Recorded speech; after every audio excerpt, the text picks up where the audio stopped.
Primeiro, a chegada de Neisser Villarreal, atacante colombiano, chegou, até conversei com algumas pessoas, ficou muito feliz ali com a chegada. Muita gente até falou que, pô, que marra, e é muito da timidez do atleta, né? Tava assustado com tamanha repercussão desde que foi contratado pelo Cruzeiro, desde que assinou o pré-contrato.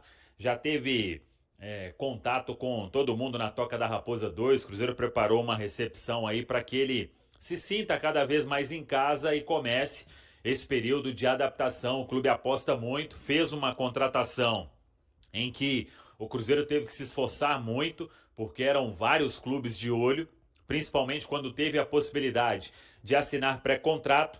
Então, o atleta até comentando com pessoas ali do entorno dele, né, que isso aí o deixou ainda mais tímido, mas atendeu ali, tirou foto no aeroporto e agora fazer os primeiros testes físicos, todos os exames médicos para começar esse processo. Vamos aguardar quais serão os próximos passos. Ainda no aeroporto, teve uma ligação do Pedro Lourenço para ele, dando as boas-vindas e dizendo, ainda lá no aeroporto, né, que encontraria o Neisser Villarreal mais tarde na Toca da Raposa 2. Então, o atleta aí que é a opção para o início do ano que vem e vai estar à disposição já para começar o Campeonato Mineiro de 2026. Lembrando que, além do Neisser Villarreal, o Cruzeiro tem o Matheus Cunha, goleiro reserva do Flamengo,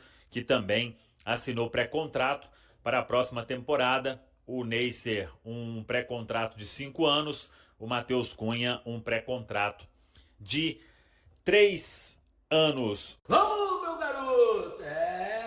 Tá aí, Villarreal, destaque do Mundial Sub-20, garoto espetacular. E o Cruzeiro foi lá e contratou, né? Sinisterra, Arroio, Cauã, Villarreal. Cruzeiro contratando jogadores de alto nível e jovens. Como eu disse, vão jogar muito tempo no Cruzeiro e no futuro poderão ser, né, um ativo para que o Cruzeiro fature uma grande grana vendendo para a Europa. Olha só, o Cruzeiro recebeu hoje um reforço, hein? O Villarreal chegou. Chegou, mas não pode jogar, tá? Só ano que vem, vai assinar a partir de 1º de dezembro, mas qual que é a sua expectativa, Pedro Rocha, nesse jovem de 20 anos aí, esse atacante colombiano? Tem tudo para ser uma boa contratação a médio prazo, porque é um jogador que nunca tinha jogado fora da Colômbia, só mesmo pela seleção. No profissional fez poucas partidas, não rendeu tanto no Milionários, justamente porque foi criada uma grande expectativa em cima dele. Teve os problemas com o clube, teve aquela questão de se não representar depois aí da Copa do Mundo Sub-20. Então é um jogador que tem características muito interessantes. Vi jogos dele na Copa do Mundo Sub-20, realmente é um cara que, se jogar o que apresentou, ele pode aportar muito ao Cruzeiro, mas é aquela coisa, tem que ter paciência, tem que compreender bem o rapaz. É um menino colombiano que está vindo para uma primeira experiência no futebol brasileiro. Hoje, para muitos jogadores sul-americanos, o Brasil é uma Europa. O próprio Lucas Villalba já falou isso, que o Cruzeiro era a Europa dele. E para muitos jogadores sul-americanos, o Cruzeiro, o Atlético, o Palmeiras, o Flamengo, os clubes brasileiros que estão ali na parte de cima com mais investimentos, são sim como a Europa, pelo salário, pela projeção, por disputarem a Libertadores praticamente todos os anos. Então realmente tem que ter um pouco de paciência com esse rapaz. Tem muito talento, mas é uma primeira experiência fora da Colômbia. E algo que chega a me preocupar um pouco, Alfred. Vai depender como é que o Cruzeiro vai tratar internamente, mas ele tinha um pré-contrato com o Cruzeiro, jogar pelo Milionários, jogou o Mundial Sub-20 e não se reapresentou, ou seja, pode ser um problema extra-campo que o Cruzeiro vai ter que ter mais atenção? Olha, pelo que a gente conversou até com pessoas ligadas ao departamento jurídico, que lidam com essa questão, para o Cruzeiro em si não deve ser problema. Para o jogador, sim. O clube pode entrar com um processo para exigir, tipo, como se fosse, o termo certo não é esse, mas danos morais, perda do contrato que ele tinha que ter cumprido. Então, para o jogador pode acontecer. Mas para o Cruzeiro, eu penso que não. E acredito que ele tem que ser muito utilizado, por exemplo, no Campeonato Mineiro. Né? Esse ano, 2026, é um calendário totalmente diferente, até uma adaptação que os clubes vão ter que se passar também. Coloca para jogar no Mineiro. O Jardim tem essa questão de saber trabalhar com jovens, apesar de não ter dado tantas oportunidades para alguns jovens do elenco do Cruzeiro. A gente fala do Japa, que várias vezes teve poucas oportunidades, agora que está tendo mais oportunidades, mas penso que bem trabalhado pode ter um destino legal. E como está acontecendo com os gringos que já estão no Cruzeiro hoje em dia, né? Então, existe uma labanda de novo sendo montada no Cruzeiro. Não mais só com argentinos, mas colombianos, então, assim, equatorianos. Então, existe assim, um processo de adaptação que ele terá facilitado pela presença dos demais estrangeiros também no Cruzeiro.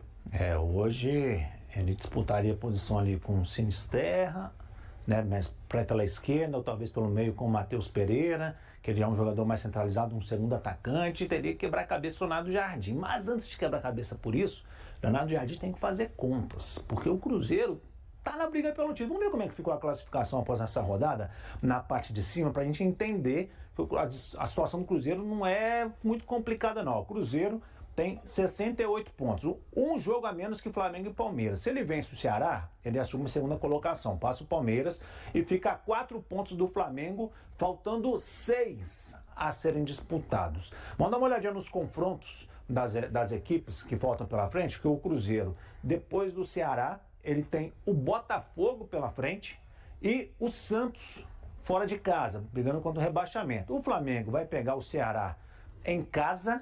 Aí depende, acho que muito do que acontecer no fim de semana na Libertadores, mas na minha previsão, empate e derrota pro Mirassol. Perde pro Mirassol. Você acha que o Cruzeiro ganha as 3? Esse é o grande desafio, porque aí o Palmeiras vai pegar o Atlético e o Ceará, mas o Cruzeiro vencendo o Ceará já passa o Palmeiras, aí ficaria de olho só aqui.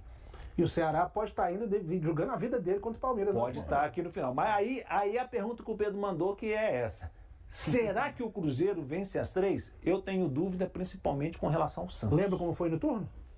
O Cruzeiro perdeu para o Ceará e para Santos. E ganhou do Botafogo. Né? Então, assim, existe uma situação complexa aí o Cruzeiro tem que lidar. Mas pior que é a cara do Cruzeiro ganhar do Ceará e todo mundo tá iludido de novo. O Cruzeiro ser campeão, criar aquela expectativa, todo mundo ligar o secador contra o Flamengo. É capaz ainda do Flamengo não ganhar do Ceará. E aí esse jogo do Botafogo ser o fiel da balança. O lado positivo é que o histórico do Cruzeiro contra o Botafogo recentemente é muito bom. O Cruzeiro vem ganhando do Botafogo, conseguiu vitórias importantes para cima da equipe carioca, então pode ser que o Cruzeiro chegue vivo na última rodada, mas passa muito por esse Flamengo-Ceará. Eu acredito que, sendo campeão da Libertadores, o Flamengo não ganha do Ceará. Eu acho que o Flamengo, se for campeão da Libertadores, esses 2 jogos ficam fáceis. Só que para o Cruzeiro ser campeão, ele não pode empatar os 2, tá? Ele tem que perder um, porque se empatar os 2 e o Cruzeiro vencer os 3, chegam na mesma pontuação e aí o saldo de gols do Flamengo é um absurdo em relação ao Cruzeiro. Vai ter o mesmo número de vitórias, mas o saldo hoje do Flamengo é de 50. É algo absurdo. Então, o Cruzeiro tem que torcer para 1 ponto nesses 2 e o Cruzeiro fazer 9. É difícil? Muito. É impossível? Não. Então, torcedor, confie, eu sou futebol mineiro forte, eu falo que eu acredito até o fim de que o Cruzeiro pode sim ser campeão brasileiro, ainda mais se o Flamengo for campeão da Libertadores. A informação que eu tenho é que o Cruzeiro está prontinho para jogar contra o Ceará, que o Cruzeiro está prontinho para encarar o Corinthians na Copa do Brasil, que o Cruzeiro está prontinho para ser heptacampeão da Copa do Brasil. É isso que eu sei. Né? Não tem negócio de saída, chegaram tudo bem, saída não tem ninguém. Tá todo mundo lá, o Gabigol tá feliz, o presidente tá feliz, tá todo mundo feliz. No Cruzeiro não tem onda não. Onda não tem no Cruzeiro, não. O Cruzeiro trabalhou nesta quarta-feira com todo mundo indo a campo. Nenhum problema tem no momento técnico Leonardo Jardim.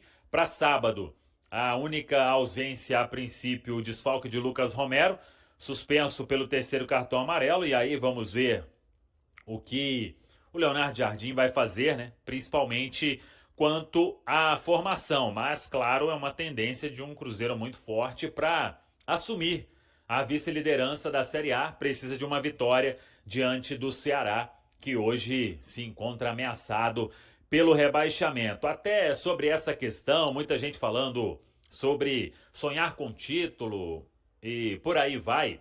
O que a gente tem de informação, conversando com um ou com o outro, o primeiro ponto que o Cruzeiro quer é terminar esta rodada 36 na segunda colocação, né?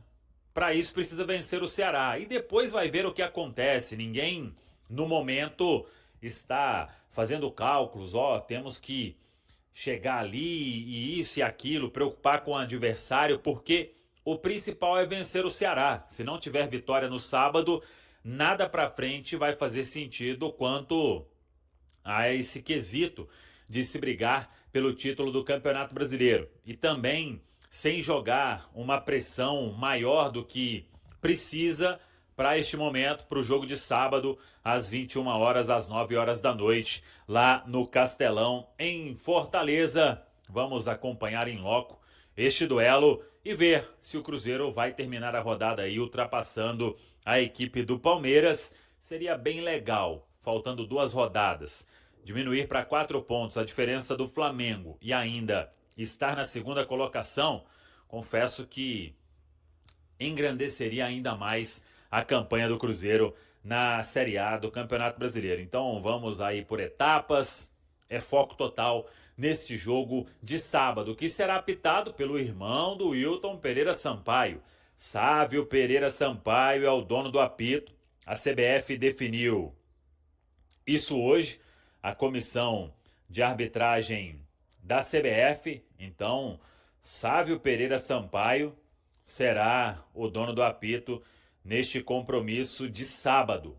E aí vamos aguardar o que o Sávio vai arrumar lá no jogo no Castelão. O Sávio apita e no VAR o Rodrigo D'Alonso Ferreira. Ele foi VAR em Cruzeiro 2, Atlético 0, aquela partida de volta da Copa do Brasil, no dia 11 de setembro, o jogo no Mineirão. Ele foi VAR também em Cruzeiro 2, Mirassol 1, aí a estreia na Série A. Foi VAR em Atlético 1, Cruzeiro 1, no dia 15 de outubro. Foi VAR em Cruzeiro 3, Vitória 1, no Mineirão. E agora será árbitro de vídeo neste compromisso diante da equipe do Ceará. Então tá toda definida a arbitragem para este duelo. Néiser Villarreal, contratado pelo Cruzeiro para a temporada de 2026, decidiu antecipar sua chegada e desembarcou em Belo Horizonte na manhã desta quarta-feira. O jovem atacante colombiano, inclusive, recebeu uma saudação especial de Pedrinho, proprietário da SAF Celeste. Em um vídeo publicado pelo clube nas redes sociais, Villarreal aparece conversando por chamada de vídeo com Pedro Lourenço ainda no aeroporto. O dono da SAF cruzeirense aproveitou o momento para dar as boas-vindas ao reforço. Seja bem-vindo à nossa cidade, à nossa Minas Gerais, à nossa Belo Horizonte. Estávamos na expectativa pela sua chegada. Seja muito bem-vindo. Tenho certeza de que você será muito feliz aqui, afirmou Pedrinho. Demonstrando bastante timidez, Villarreal agradeceu ao dirigente pela recepção. Em seguida, já na Toca da Raposa 2, o atacante conheceu alguns futuros companheiros, conversou com o técnico Leonardo Jardim e, usando o uniforme de treino, enviou uma mensagem aos torcedores. Olá, torcida azul. Estou muito feliz por estar aqui e espero proporcionar muitas alegrias, declarou. Como ainda não está registrado na CBF, Néiser só poderá estrear oficialmente em 2026. Já que a última janela de transferência se encerrou em setembro. O Cruzeiro havia anunciado o pré-contrato do jogador em 9 de setembro, prevendo sua chegada ao longo de dezembro. Seu vínculo com o Milionários, que ia até o fim deste ano, foi rescindido antecipadamente e a saída confirmada na última segunda-feira. A contratação é resultado do trabalho do Departamento de Scout Celeste, liderado pelo português Joaquim Pinto. Villarreal assinou o contrato com início em janeiro e duração até o fim de 2030. Néiser David Villarreal Quinones, de 20 anos, destro, atua tanto pelas pontas quanto como centroavante. Sua função principal, natural de Tumaco, na Colômbia, foi formado nas categorias de base do Milionários. Pela equipe colombiana, onde foi revelado Ney, apelido inspirado em Neymar, disputou 15 partidas nesta temporada e deu 2 assistências. Somando as competições da seleção sub-20 como Sul-Americano e a Copa do Mundo da categoria, onde chamou atenção e despertou interesse, principalmente de clubes europeus, marcou 13 gols e distribuiu 5 assistências. Além dele, outro reforço já garantido para 2026 ao goleiro Matheus Cunha, do Flamengo, que também se apresentará ao Clube Mineiro em janeiro. E aí, galera, o que acharam? Deixem suas opiniões nos comentários. Não se esqueçam de deixar o like, se inscrever no canal e ativar o sininho para receber as notificações. Até mais, Nação Celeste! Vamos pra frente!